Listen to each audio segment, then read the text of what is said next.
Hi, this is Dr. John, the Internet's authority on emotion and anger management. A lot of people talk to me about what's the difference between anxiety and anger. And a lot of times you can tell the difference in the moment by what's going on in your body, the physiological cues within your body.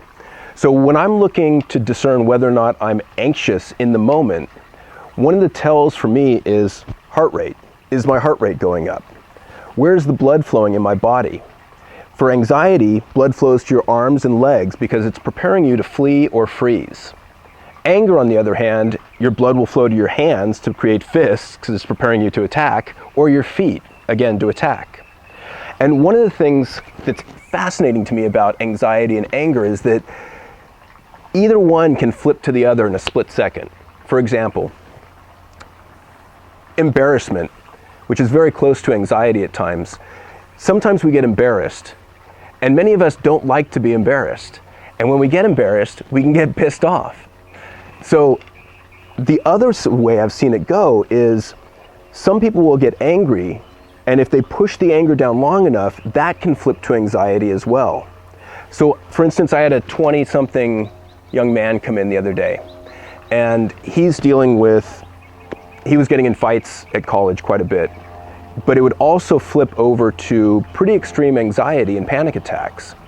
One of the things we talked about was just controlling the physiological cues for anxiety.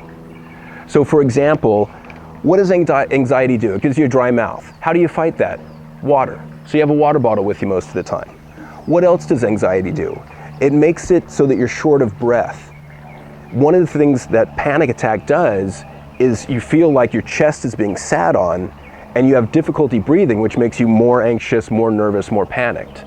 One of the things you can do and talk to your doctor about is the possibility of getting an inhaler for asthma, for instance. So it instantly opens those airways. So when you have that panic attack coming on, you can just hit the inhaler and boom, that's another physiological cue that you've just learned to address. So there's things that you can do to address the physiological cues to turn down the volume on negative emotions such as anxiety and anger. And by learning to understand the relationship between some of these emotions, you will be better off and you will be turning down the volume on these emotions. This is Dr. John Schinnerer with webangermanagement.com. See you next time.